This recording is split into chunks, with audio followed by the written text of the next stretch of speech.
dengan saya Jonathan dan saya Jennifer Krista menyapa seluruh jemaat Tuhan dimanapun berada. Ya, bagaimana kabarnya nih? Kami harapkan selalu dalam lindungan Tuhan, baik dan juga luar biasa. Amin. Nah, menurut kamu gimana nih Natal tahun ini, Cuk? Wah, Natal tahun ini spesial sih menurutku. Apa tuh yang spesial? Jadi kalau kita berkaca dalam tahun-tahun sebelumnya, Natal itu kan selalu diidentikan dengan mengundang banyak orang kan, ratusan sampai ribuan orang. Berkumpul. Terus ya diselenggarakan di gedung-gedung yang mewah dengan musik dan lightning yang wow gitu kan, yang meriah. Benar. Berarti Natal tahun ini mengajarkan kita bahwa dalam kesederhanaan kita juga bisa merasakan kehadiran Tuhan. Bener banget. Karena sesuai dengan tema Natal kita tahun ini, yaitu Immanuel, Allah beserta kita. Yang artinya dimanapun kita berada, kita juga bisa merasakan kehadiran Tuhan. Ya. Nah, sekarang kita akan bersama-sama merasakan kehadiran Tuhan melalui perayaan Natal tahun ini.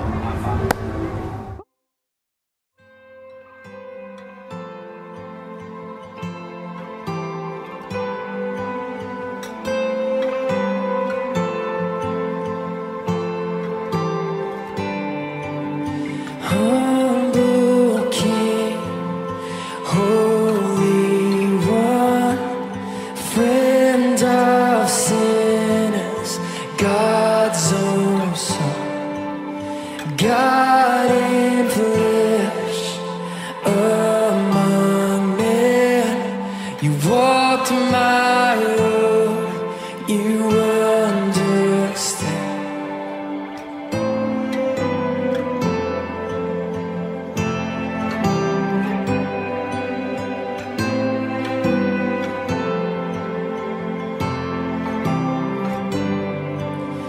Servant King, friend to me, you saved my soul, washed my feet.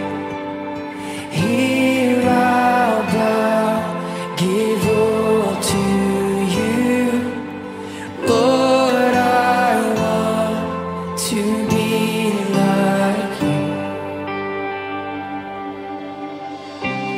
All I want, all I need, more of you, less of me.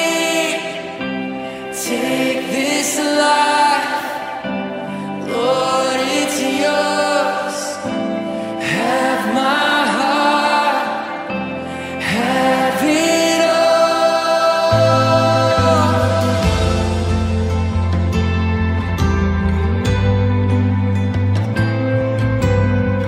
Have it all, Lord.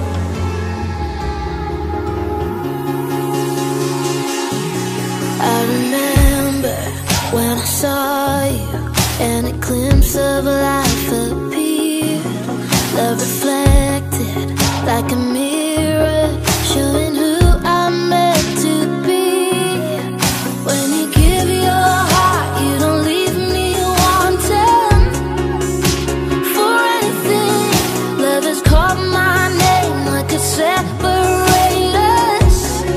And forever, I wanna know your love, your love. I need more of you, less of me. I wanna know more of your heart. Make me who you want me to be. God, this is my prayer. Make me more aware of you. I wanna know you, I wanna know you, Jesus, Jesus. I need more of you, less of me.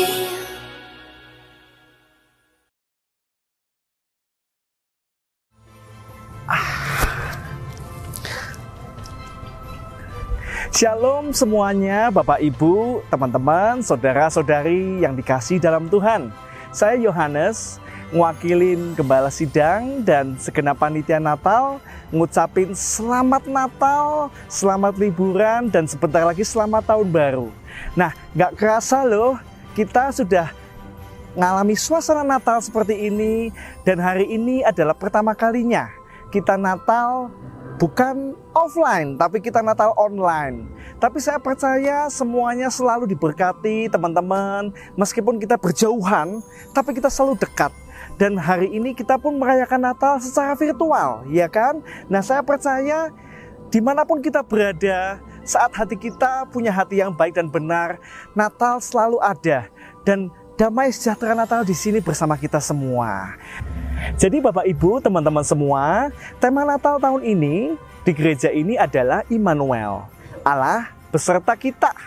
Nah, Bapak Ibu, teman-teman semua, yang saya mau ajak, kami semua mau ajak kita bareng-bareng untuk beribadah bareng-bareng adalah bahwa di tengah kondisi pandemi seperti ini, tidak semua hal mungkin enak buat kita.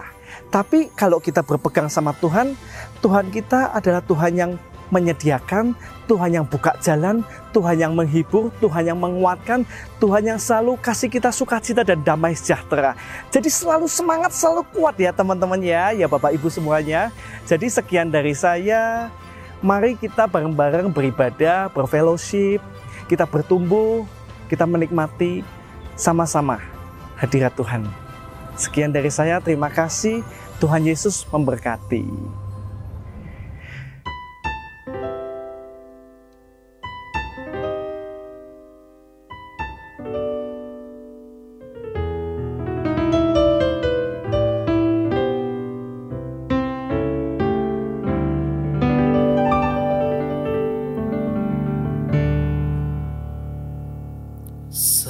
Seorang anaklah lahir untuk kita, seorang putera diberikan, lambang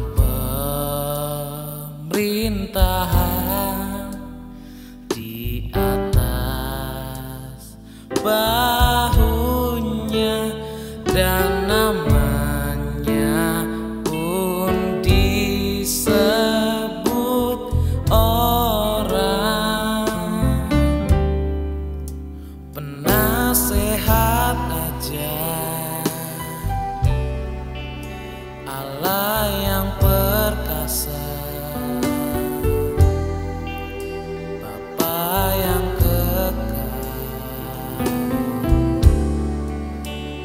Raja damai. Sambutlah Dia, Yesus Tuhan, Juru Selamat dunia.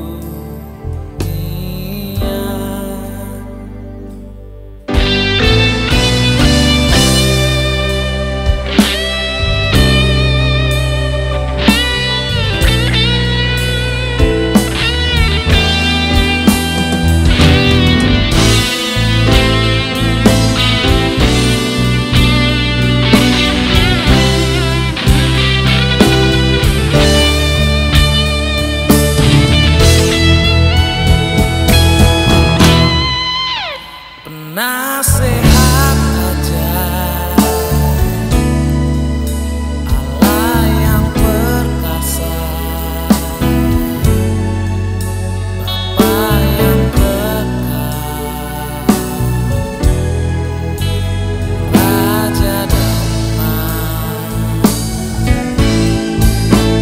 Sambutlah Dia, Yesus Tuhan,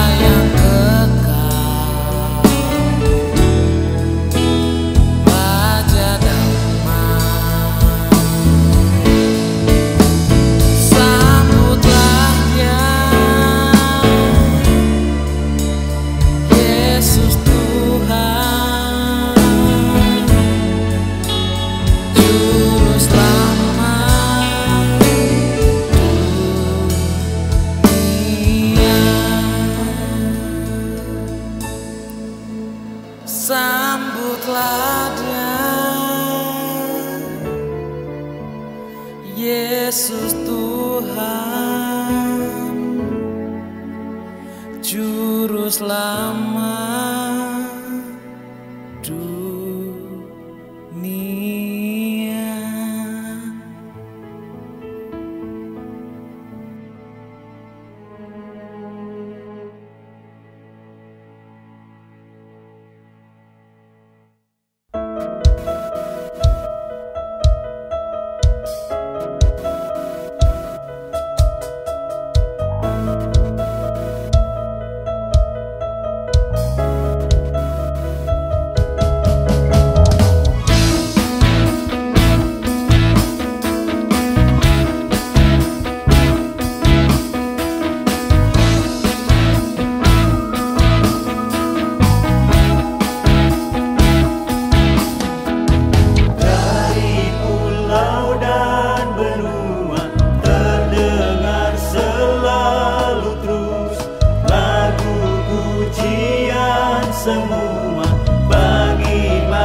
Shalom Jemaat GBI Asem 3 Tegal yang saya kasihi di dalam Tuhan Yesus Kristus. Senang sekali saya Pendeta Rubin Adi Abraham bisa melayani Anda di dalam ibadah Natal ini. Selamat Hari Natal, kiranya berkat Tuhan atas kita semua.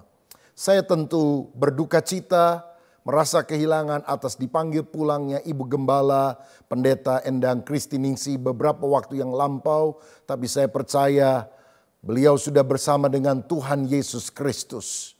Kami juga terus berdoa untuk Bapak Pendeta John Rusli di dalam pemulihan kesehatan. Tuhan memberikan kekuatan dan seluruh keluarga semuanya dipelihara oleh Tuhan. Justru pada masa semacam ini seluruh jemaat harus bersehati, saling menopang, menguatkan satu dengan yang lain. Baiklah, pada hari ini saya akan menyampaikan pesan Natal dengan judul Immanuel, Allah beserta kita. Saudara sekalian, tahun 2020 ini merupakan tahun yang sulit. Tahun yang boleh dikatakan sebagai masa padang gurun. Karena COVID-19 telah melanda seluruh dunia termasuk Indonesia.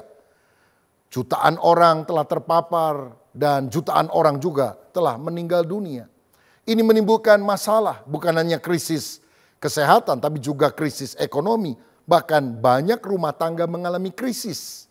Karena angka perceraian meningkat, angka kekerasan dalam rumah tangga pun makin tinggi.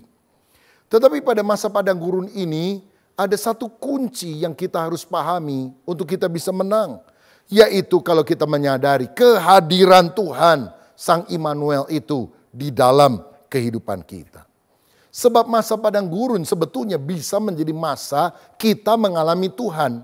Seperti orang Israel ketika ada di padang gurun, justru mereka bisa melihat penyertaan Tuhan yang sangat jelas. Bahkan kasat mata lewat tiang awan dan tiang api. Bahkan Tuhan setiap hari memberikan mana, roti dari sorga, sehingga mereka tidak pernah kelaparan. Kemenangan Tuhan juga berikan di tengah peperangan melawan musuh-musuhnya. Sehingga orang yang taat akhirnya bisa masuk pada tanah perjanjian yang Tuhan berikan. Nah, kalau saya baca dalam Alkitab, ada seorang nabi yang bernama Yesaya yang pernah bernubuat bahwa Israel bagian selatan yang dikenal dengan kerajaan Yehuda akan mengalami masa yang suram, ditindas oleh bangsa Asyur. Tetapi di tengah kesulitan itu ternyata Tuhan hadir untuk memberikan pertolongan bagi mereka. Dan itulah yang dicatat di dalam Yesaya pasal 8 ayat 23 dan selanjutnya. Saya akan bacakan ini untuk saudara. Demikian bunyinya. Yesaya 8 ayat 23, tetapi tidak selamanya akan ada kesuraman untuk negeri yang terimpit itu. Kalau dahulu Tuhan merendahkan tanah Zebulon dan tanah Naftali, maka di kemudian hari ia akan memuliakan jalan ke laut, daerah seberang sungai Yordan, wilayah bangsa-bangsa lain. Pasal 9 ayat 1, bangsa yang berjalan di dalam kegelapan telah melihat terang yang besar. Mereka yang diam di negeri kekelaman atasnya terang telah bersinar. Ayat 2, engkau telah menimbulkan banyak sorak-sorak dan sukacita yang besar. Mereka telah bersukacita di hadapanmu seperti sukacita di waktu panen. Seperti orang bersorak-sorak di waktu membagi-bagi jarahan. Tuhan berjanji melalui nabinya di tengah kesulitan akan ada sorak sukacita kemenangan. Karena Tuhan yang hadir akan memberikan pertolongan kepada mereka. Tuhan juga memberikan tanda bahwa dia memang akan menolong mereka. Itu yang dicatat di dalam Yesaya 7 ayat yang ke-14 yang berbunyi demikian. Sebab itu Tuhan sendirilah yang akan memberikan kepadamu suatu pertanda. Sesungguhnya seorang perempuan muda mengandung dan akan melahirkan seorang anak laki-laki. Dan ia akan menamakan dia Immanuel. Ketika seorang perempuan muda melahirkan anak yang diberi nama Immanuel, itu adalah tandanya bahwa Tuhan akan memberikan pertolongan secara jasmani kepada orang Israel Selatan, bangsa Yehuda, sehingga mereka akan menang atas musuhnya. Ternyata ayat ini di dalam perjanjian baru dikutip oleh Matius. Karena dalam Matius 1 ayat 21 sampai 23 dikatakan begini, ia akan melahirkan anak laki-laki dan engkau akan menamakan dia Yesus. Karena dialah yang akan menyelamatkan umatnya dari dosa mereka. Hal itu terjadi supaya genaplah yang difirmankan Tuhan oleh Nabi. Sesungguhnya anak darah itu akan mengandung dan melahirkan seorang anak laki-laki dan mereka akan menamakan dia Immanuel yang berarti Allah menyertai kita. Haleluya. Kalau Tuhan telah memberikan janji kemenangan secara jasmaniah kepada orang Israel, maka dalam perjanjian baru Tuhan juga memberikan janji kemenangan secara rohaniah kepada umat yang percaya kepada Yesus Sang Juru Selamat, Sang Immanuel itu. Ketika kita sungguh-sungguh taat kepada Dia, ada kebebasan rohani, bahkan hidup kekal yang Tuhan akan berikan kepada kita. Dari sini saya melihat bahwa kehadiran Sang Immanuel telah membawa harapan kemenangan yang luar biasa bagi kita. Seperti orang yang membawa pelita di tengah lorong yang gelap, cahaya lampu sekecil apapun tetap memberikan harapan bagi dia bahwa sehabis gelap terbitlah terang. Saya pernah membaca sebuah cerita tentang seorang profesor yang melakukan percobaan. Dia mengambil sebuah wadah yang cukup besar, mengisinya dengan air, dan kemudian melemparkan seekor tikus ke dalamnya, dan dia matikan seluruh lampu di dalam ruangan tersebut. Dan dia amati apa yang terjadi dengan tikus itu. Tikus berusaha untuk berenang-renang, tetapi karena tidak ada cahaya lampu sama sekali, gelap gulita, rupanya tikus putus asa, dan hanya dalam beberapa menit dia mati, saudara sekalian. Tetapi kemudian profesor ini mengambil seekor tikus yang lain dan juga melemparkan ke dalam kolam air ini. Tetapi dia menyalakan semua lampu di ruangan itu. Dan ternyata keesokan harinya tikus ini masih bisa bertahan berenang-renang setelah 36 jam. Mengapa demikian? Rupanya tikus pertama di tengah kegelapan putus asa sehingga akhirnya dia cepat mati. Tapi yang kedua melihat terang, ada pengharapan, dia bisa bertahan. Tikus saja perlu pengharapan, apalagi kita manusia. Jadi di tengah kesulitan yang ada, ketika kita sadar, Immanuel, Tuhan beserta dengan saudara, engkau akan tetap kuat, engkau bisa bertahan, bahkan engkau bisa lebih daripada orang yang menang. Siapa yang setuju? Berikan tepuk tangan yang paling meriah untuk kemuliaan nama Tuhan kita. Haleluya. Saya teringat ada seorang jemaat yang saya layani, saudara sekalian, yang terkena COVID dan kondisinya makin parah. Pada minggu ketiga adiknya berkata dia sudah putus asa. Dia udah bilang udah mati saja, mati saja. Saya kemudian mengirimkan pesan melalui voice message karena dia akan berada di ICU, di ruang isolasi sendirian. Saudara sekalian. Dan kemudian dia mulai mendengar voice message yang saya sampaikan. Saya bacakan Mazmur 23. Ayat 1-6. Dan ada kalimat, sekalipun aku berjalan dalam lembah kekelaman, aku tidak takut bahaya karena engkau besertaku. Saya bilang Tuhan hadir di ruangan rumah sakit ini. Tuhan hadir dan melihat engkau. Jangan putus asa, menyembah Tuhan.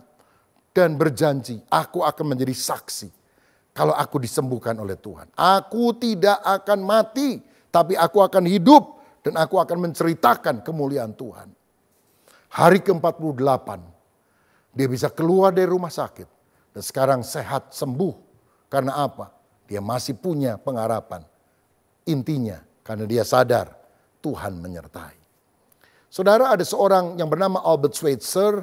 Dia adalah seorang teolog, tapi dia kemudian ingin membaktikan diri menjadi misionaris ke Afrika. Dan dia berpikir saya akan lebih efektif kalau saya bisa menjadi dokter. Sehingga saya bisa mengobati orang sambil memberitakan kabar baik. Karena itulah dia belajar lagi ilmu kedokteran sampai lulus. Dan dia kemudian pergi ke Afrika puluhan tahun di sana. Mengobati orang-orang sambil memberitakan kabar baik. Akhirnya dia mendapatkan hadiah Nobel perdamaian karena jasa-jasanya. Tetapi saudara, di Afrika dia mengalami banyak sekali tantangan. Dihadang oleh binatang buas. Beberapa kali hampir mati karena penyakit menular. Ada orang-orang jahat yang berusaha membunuh dia.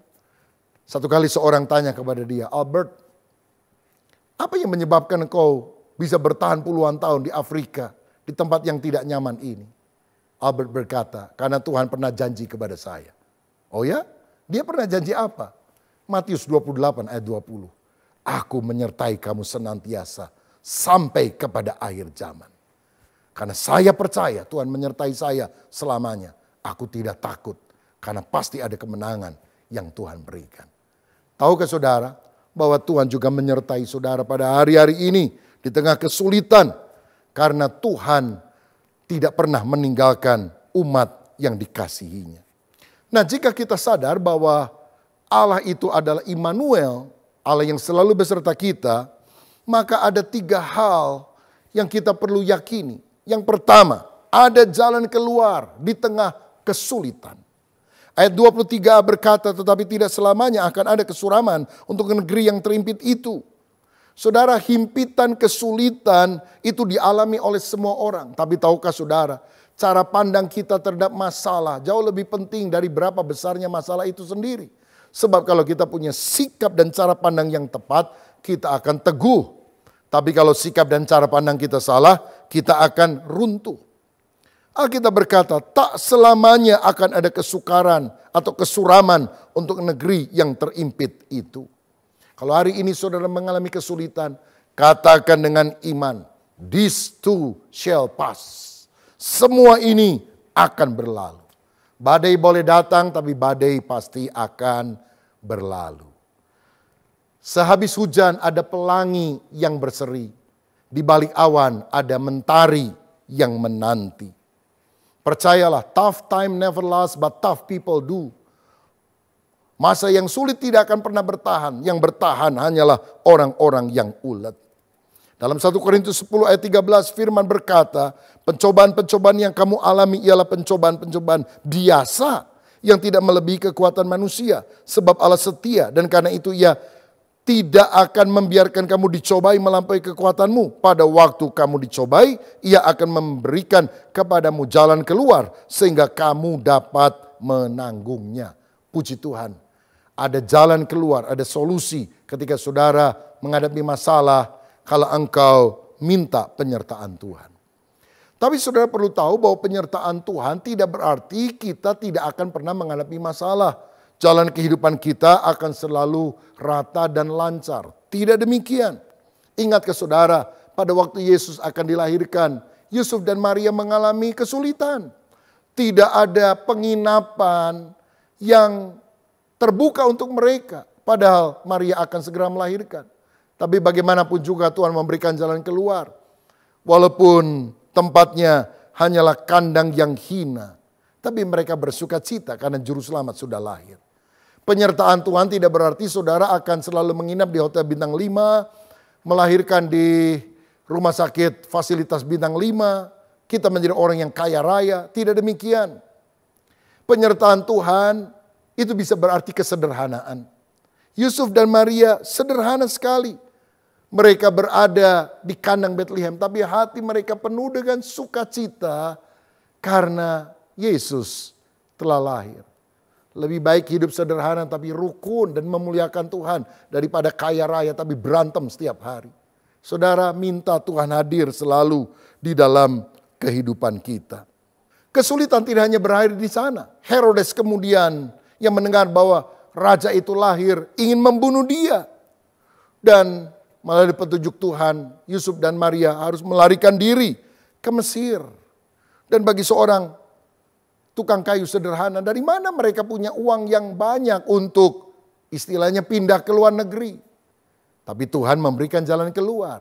Dia mengutus terlebih dahulu orang Majus yang membawa persembahan yang berharga. Emas, kemenyan, dan mur. Dan dengan persembahan yang berharga itu, mereka punya cukup dana untuk bisa pindah ke Mesir dan terpelihara daripada ancaman Herodes sampai Herodesnya mati. Percayalah saudaraku, mengikut Yesus bukannya tanpa tantangan, tapi Tuhan selalu akan menyertai saudara. Dan tetap akan ada kemenangan. Lagi pula kesulitan seringkali mengeluarkan yang terbaik dari diri kita.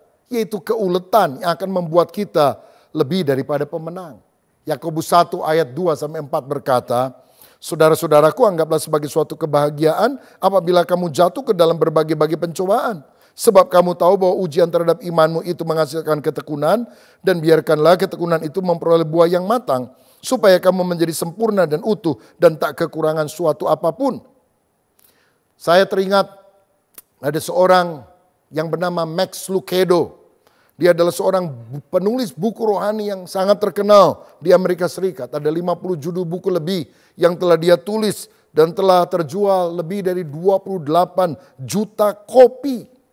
Tapi tahukah saudara, ketika dia pertama kali ingin menerbitkan buku yang pertama, bukunya itu ditolak oleh penerbit. Dia bawa kepada penerbit yang lain, ditolak juga. Dan saudara tahu berapa kali dia mengalami penolakan dari penerbit buku? 35 kali. Tapi karena dia bertekun, akhirnya bukunya bisa dicetak. Dan ternyata larisnya luar biasa. Kalau dia berkata, udahlah saya memang gak bakat. Dia gak akan mengalami perkara yang baik. Karena itu di tengah kesulitan, tetap ulet. Kesulitan bila diimani dan dihadapi dengan ketekunan akan menyebabkan saudara mendapatkan perkara yang lebih indah. Saya juga pernah membaca kisah seorang yang bernama Julio Iglesias dari Spanyol. Dia punya cita-cita menjadi pemain sepak bola dan akan bermain memperkuat kesebelasan Real Madrid. Tapi satu kali dia mengalami kecelakaan di kendaraannya dan dia patah kaki dan harus dirawat lebih kurang 2 tahun. Walaupun dia sembuh, dia tidak bisa jadi pemain sepak bola lagi tentunya. Tetapi pada masa sulit semacam itu, dia mulai belajar menyanyikan lagu-lagu. Dan akhirnya dia mulai beralih profesi. Bukan menjadi pesepak bola, tetapi menjadi penyanyi. Dan tahukah saudara, di era 1980-an, Julio Iglesias mendapatkan julukan sebagai penyanyi Latin yang paling terkenal di seluruh dunia karena dia berhasil menjual lebih dari 300 juta keping album kepada para penggemarnya. Saya yakin kesulitan saudara bisa beragam. Tetapi kalau kita yakin Tuhan beserta dengan kita, maka akan ada kemenangan. Yang kedua, kalau kita sadar Allah beserta dengan kita, maka ada masa depan yang penuh pengharapan yang akan kita miliki. Yesaya pasal 8 ayat 23b berkata, kalau dahulu Tuhan merendahkan tanah Zebulon dan tanah Naftali, maka di kemudian hari ia akan memuliakan. Pasal 9 ayat 1, bangsa yang berjalan di dalam kegelapan telah melihat terang yang besar. Mereka yang diam di negeri kekelaman, atasnya terang telah bersinar. Ayat firman berkata, mereka direndahkan, tapi kemudian akan dimuliakan. Mereka berada dalam gelap, kesuraman, tapi mereka akan mendapatkan terang. Artinya apa? Seburuk apapun masa lalu kita, ketika kita percaya Tuhan menyertai kita, ada masa depan yang lebih indah. Yeremia 29 ayat 11 berkata, sebab aku ini mengetahui rancangan-rancangan apa yang ada padaku mengenai kamu. Demikianlah firman Tuhan, yaitu rancangan damai sejahtera dan bukan rancangan kecelakaan, untuk memberikan kepadamu hari depan yang penuh harapan.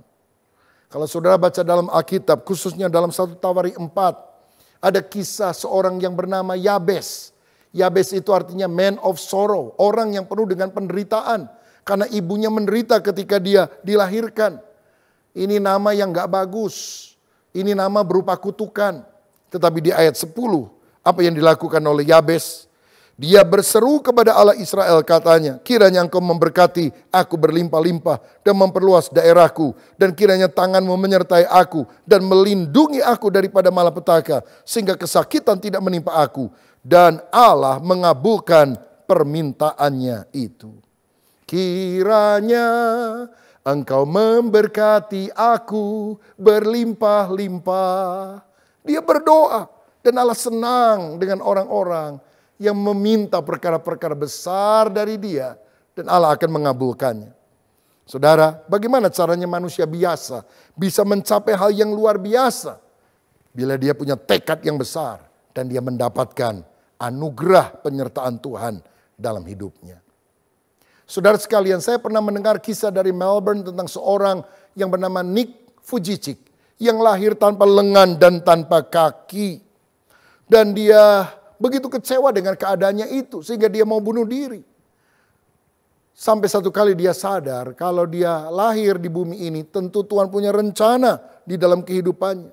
Akhirnya dia mulai bertumbuh secara rohani. Sekarang dia menjadi motivator, menjadi penginjil yang memberikan berita tentang pengharapan bagi banyak orang. Bahwa masih ada masa depan cerah bagi orang yang percaya kepada Yesus. Dia diundang keliling dunia untuk menyampaikan kata-kata motivasi dan firman Tuhan. Dia menikah dan punya 4 orang anak yang sehat sempurna. Karena apa? Ada masa depan cerah. Kalau kita tidak pernah berputus asa, karena kita sadar Immanuel, Allah beserta dengan kita. Jadi saudara, seburuk apapun masa lalumu, selalu ada masa depan yang indah yang Tuhan akan berikan kepada saudara di dalam Kristus. Tahukah saudara, di Jepang itu ada sebuah kesenian yang luar biasa yang disebut sebagai kintsugi. Kintsugi adalah sebuah kerajinan tangan yang membuat misalnya ada piring keramik atau gelas keramik yang pecah, itu bisa disambung kembali dan harganya dijual lebih mahal. Karena apa? Ditempel pakai emas. Saya mau katakan, kalau piring itu dijual dalam kondisi belum pecah, harganya murah. Piring dijual kalau kondisinya sudah pecah, nggak ada yang mau beli. Tetapi ketika piring yang pecah itu diangkat oleh ahlinya dan kemudian ditempel menjadi kintsugi, ditempel dengan emas, itu menjadi sesuatu yang lebih mahal. Tuhan sanggup memperbarui kehidupan, bahkan Dia bisa memberikan masa depan yang lebih cerah dan berharga kepada kita sekalian. Karena itu milikilah visi masa depan yang cerah di dalam kehidupan kita. Dan visi tentang masa depan yang lebih baik, itu akan membuat kita bertahan di masa sulit. Fokus jangan kepada masalah, fokus kepada visi yang indah yang Tuhan akan berikan. Saudara, hidup itu harus fokus seperti kamera. Kalau kamera nggak fokus nggak bagus. Saudara juga harus fokus. Fokusnya kepada apa? Tuhan yang menciptakan masa depan yang indah. Milikilah iman di tengah kesulitan. Lebih baik wajah preman tapi hati beriman daripada wajah security tapi hati Hello Kitty. Kalau hatimu kecil, engkau tidak akan mengalami kemuliaan Tuhan. Saudara, berjuanglah di tengah tantanganmu. Jangan hanya pandai membuat alasan. Sebab kalau saudara berjuang dengan gigih, engkau akan berkemenangan. Ada yang berkata begini, bila Anda tidak tampan, berusahalah untuk hidup mapan, maka wajah Anda pun akan termaafkan. Artinya kita harus mengembangkan kapasitas kita secara maksimal, sehingga kita memperoleh masa depan yang cerah. Dan yang ketiga, yang terakhir, apa yang kita alami kalau kita sadar Immanuel, Tuhan beserta kita. Ada sukacita dalam kesukaran. Yesaya 9 ayat 2, engkau telah menimbulkan banyak sorak-sorak dan sukacita yang besar. Mereka telah bersukacita di hadapanmu seperti sukacita di waktu panen, seperti orang bersorak-sorak di waktu membagi-bagi jarahan. Saudara, kedatangan Tuhan memberikan sukacita. Saudara, Roma 12 ayat yang ke-12 berkata demikian. Bersukacita dalam pengharapan, sabarlah dalam kesesakan, dan bertekunlah dalam doa. Kalau kita sadar Tuhan menyertai kita, ada sukacita dalam hidup kita. Paulus ada dalam penjara. Tapi dalam Filipi 4 ayat 4 dia menulis ini. Bersukacitalah senantiasa di dalam Tuhan. Sekali lagi kukatakan kepadamu, bersukacitalah. Kok dia bisa bersukacita ketika dia di penjara? Karena sukacita itu adalah pilihan. Saudara, dia memilih untuk tetap bersukacita karena sumbernya adalah Tuhan. Dan orang yang bersukacita di tengah kesukaran, hidupnya akan menjadi kesaksian. Saya pernah ke Inggris, ke istana Buckingham. Dan biasanya cirinya kalau ratu ada di sana, maka bendera akan dipasang penuh. Nah, saudara tahu bahwa sukacita adalah bendera dalam kehidupan Kristen kita. Sehingga kalau orang melihat ada sukacita dalam hidup kita, dia tahu bahwa raja ada di dalam hidup kita. Sehingga orang akhirnya bertanya, kamu lagi susah gini, lagi COVID begini, kok tetap bersyukur, bersukacita, tetap antusias. Dan kita tinggal berkata, karena ada Yesus dalam hidup saya. Dan saudara bisa menjadi duta besar kerajaan Allah, menjadi saksinya. Untuk mewartakan kabar baik kepada orang lain. Karena apa? Sukacita terpancar dalam wajah dan kehidupan saudara. Saya juga yakin bahwa sukacita itu bisa timbul karena tindakan yang mempengaruhi perasaan kita. Kalau saudara lagi murung, bermuram durja, coba ambil tindakan ini. Senyumkan wajah. Senyum di depan kaca. Berkata haleluya, haleluya. Nyanyikan lagu pujian untuk Tuhan. Menyembah Tuhan. Hati saudara akan berubah. Sukai juga humor-humor yang sehat dengan anggota keluarga dan rekan-rekanmu. Milikilah sikap yang optimis, jangan pesimis. Seperti Yosua dan Kaleb, jangan seperti 10 pengintai. Orang yang pesimis selalu melihat kesempitan di tengah kesempatan. Tapi orang yang optimis selalu melihat kesempatan di tengah kesempitan. Saya ingin ajak saudara melihat sebuah klip pertandingan pingpong dan bagaimana orang yang optimis itu bisa mengatasi semua tantangan.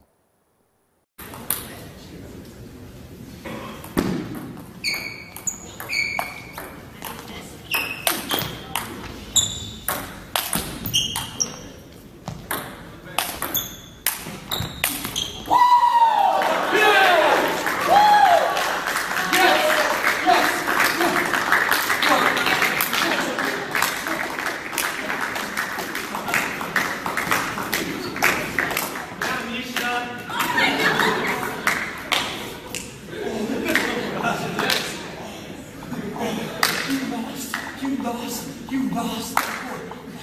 Oh, how does it feel to lose the point, man? What? Oh, yeah.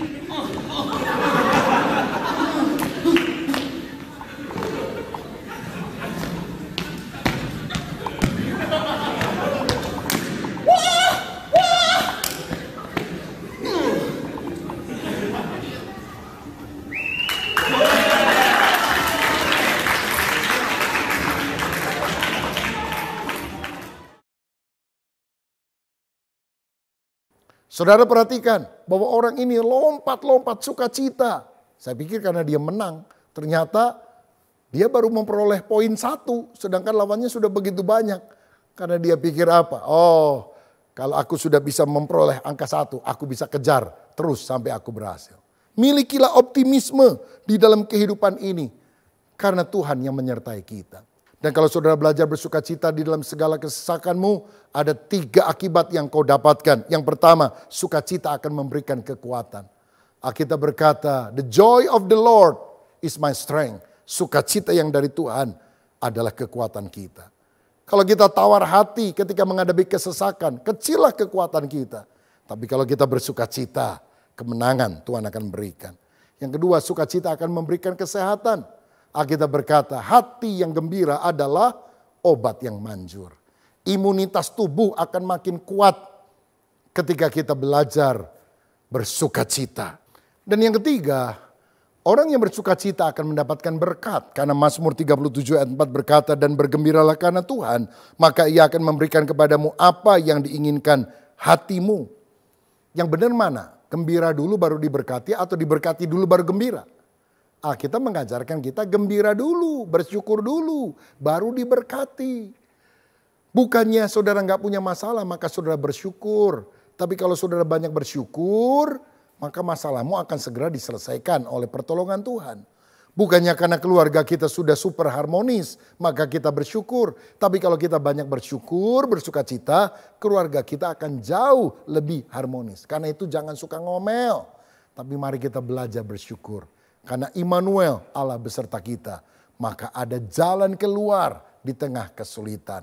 Maka ada masa depan cerah yang Tuhan akan berikan.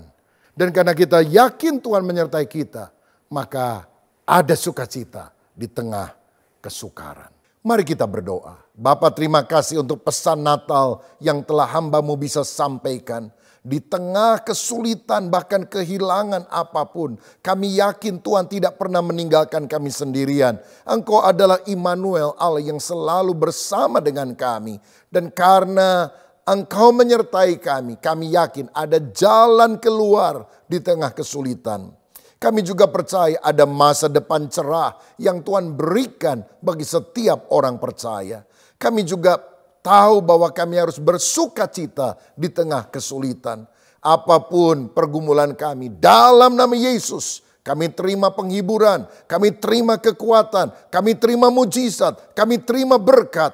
Dan biarlah Natal ini menjadi Natal yang membawa keteguhan iman untuk kami semuanya. Kami mengucap syukur di dalam nama Tuhan Yesus Kristus. Haleluya. Amin. Selamat hari Natal, Tuhan Yesus memberkati. Salam sehati. Terima kasih kepada Bapak Pendeta Dr. Rubin Adi Abraham yang sudah membagikan firman. Tuhan Yesus memberkati. Dan selanjutnya untuk jemaat Tuhan, mari kita menyiapkan lilin atau flash HP di rumah masing-masing. Kenapa sih tak harus nyalain lilin? Ya, jadi bukan sekedar tradisi atau kebiasaan, tapi untuk mengingatkan kita bahwa kelahiran Tuhan Yesus membawa terang di tengah kegelapan dunia. Tuh.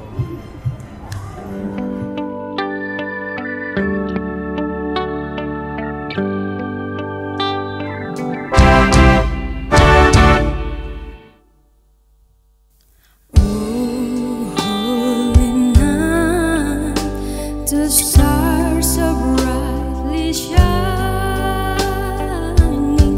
It is the night over the Savior's birth. Long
Bapak Ibu dimanapun berada, mari kita bersama-sama menaikkan doa syafaat kita. Mari berdoa. Bapa kami yang berdalam kerajaan sorga, pada hari ini kami mengucap syukur, kami boleh merayakan Natal virtual. Tuhan, kami mengucap syukur buat kasih karunia yang Tuhan beri buat setiap pribadi kami. Bapa, pada saat ini kami berdoa, biarlah kasih karunia-Mu turun atas setiap pribadi kami, dan ketika kami mengalami hal yang menyenangkan maupun tidak, kami tetap percaya bahwa Allah beserta dengan kami. Tuhan yang melindungi kami, Tuhan yang mencukupkan kami, Tuhan yang memberikan segala sesuatunya. Tuhan, kami berdoa biarlah di Natal ini iman kami semakin teguh, iman kami semakin percaya bahwa Engkau Allah yang sanggup memberi yang terbaik buat setiap kami anak-anak-Mu ya Bapa. Dan Tuhan, kami biarlah terus semakin cinta akan Engkau di tahun mendatang. Kami semakin rindu dan haus mengenal Engkau sebagai pribadi yang luar biasa di dalam hidup setiap kami. Bapa, kami juga berdoa teringat untuk bangsa dan negara kami Indonesia. Kami memberkati pemimpin-pemimpin kami memberkati Presiden Jokowi, kami memberkati Tuhan setiap menteri, staf yang ada sampai jajaran yang terendah sekalipun. Biarlah kasih karunia Allah, hikmat Allah mengalir, memenuhi setiap para pemimpin kami. Biar ada roh takut akan Tuhan, dan kami berdoa Tuhan, biarlah kasih Tuhan turun juga setiap atas bangsa kami dari Sabang sampai Merauke. Tuhan, biar Natal ini membawa damai, membawa kasih atas bangsa kami. Terima kasih Tuhan buat berkat-Mu. Kami alaskan doa kami hanya di dalam nama Yesus kami berdoa. Amin.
Shalom, sidang jemaat yang kukasihi dan yang sangat mengasihiku. Saya mengucapkan selamat hari Natal. Kiranya berkat Natal melimpah atas hidup saudara-saudara semua, sidang jemaat semua, dan atas kita semua. Saya juga berterima kasih kepada seluruh jemaat selama saya mengalami dan istri mengalami COVID-19, memberikan perhatian yang begitu besar, sampai kemudian istriku dipanggil pulang hari Sabtu tanggal 28 November yang lalu. Ya. Secara manusia, COVID ini membawakan penderitaan yang begitu besar bagi kami, terutama puncaknya adalah kepergian Ibu Christine, istriku, yang luar biasa. Dia seorang yang sangat sabar dan peduli, sangat memperhatikan jemaat. Lewat COVID dan kehilangan istri, saya merasakan bagaimana Tuhan membentuk hidup saya. Memang sebuah penderitaan, tapi dalam penderitaan hidupku dibentuk oleh Tuhan. Sungguh, Alkitab berkata, ucapkanlah syukur dalam segala hal, sebab itu adalah kehendak Allah bagi kamu. Kenapa? Sebab Tuhan turut bekerja dalam segala sesuatu, mendatangkan kebaikan bagi orang-orang yang mengasihi Dia. Dan penderitaan membuat saya semakin dekat dengan Tuhan, semakin melekat dengan Tuhan. Dan ada sebuah ayat yang sangat kuat Tuhan taruh dalam hatiku, 1 Petrus pasal 1 ayat 15-16 berbunyi, tetapi hendaklah kamu menjadi kudus dalam seluruh hidupmu, sama seperti Dia yang kudus yang telah memanggil kamu. Tuhan ingin kita memiliki kehidupan yang kudus, selevel dengan dirinya, selevel dengan Tuhan Yesus Kristus. Siapakah yang mampu untuk itu? Yang mampu untuk itu adalah hanya karena Roh Kudus. Tubuh kita rumah Allah, Roh Kudus ada dalam kita. Dengan mengandalkan Roh Kudus, kasih karunia dan belas kasihan Tuhan, maka apa yang Tuhan kehendaki, kita semakin kudus dalam kehidupan kita, sama seperti Dia. Itu bukan hal yang mustahil. Itu bisa terjadi. Mari kita mengejar kekudusan, saudara-saudara. Lewat Natal ini kita kejar kekudusan yang sungguh-sungguh, supaya kita semakin berkenan dan memiliki keintiman dengan Tuhan. Haleluya. Dan tidak lupa juga saya berterima kasih ya kepada saudara kami Bambang Wijanarko, istri, dan Yonatan. Saya minta ya, Pak Bambang Wijanarko, ya, dan istri, dan Yonatan yang telah menerima kami seperti anak-anak yang menerima ayahnya, menerima papahnya, dan yang luar biasa sering kasih, ya. Saya tanya, kenapa kalian menerima saya?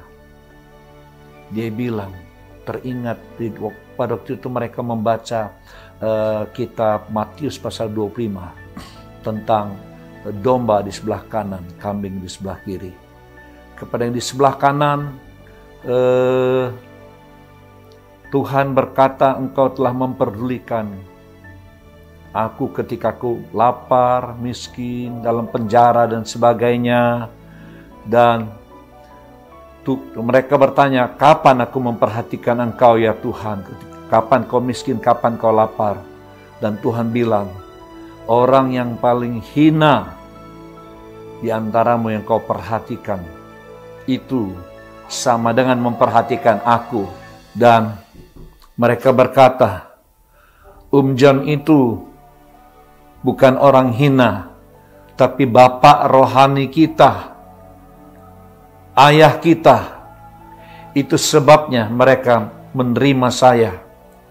malam-malam mengambil saya dari rumah sakit.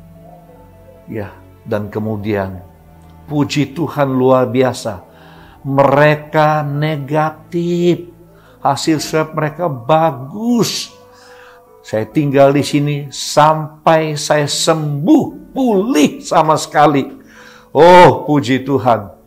Puji Tuhan. Terima kasih kepada Pak Bambang sekeluarga. Terima kasih kepada seluruh jemaat. Dan kemudian juga pedulian saudara-saudara personel kantor GBI SM3 yang begitu memperhatikan saya. Ya, begitu rupa mereka datang secara bergilir untuk memperhatikan, untuk menghibur dan menguatkan. Terima kasih. Tuhan Yesus memberkati. Amin. Sekarang mari kita berdoa bersama-sama. Bapa Sorgawi, kami bersyukur kepada Engkau untuk kesempatan yang Kau berikan bagi kami saat ini, Tuhan. Kami masih boleh hidup untuk meneruskan pelayanan dan perjuangan kami di atas muka bumi, ya Tuhan. Aku percaya istriku tercinta sudah di rumah Bapa, senang sekali memandang kepada kami dan menantikan kami semua.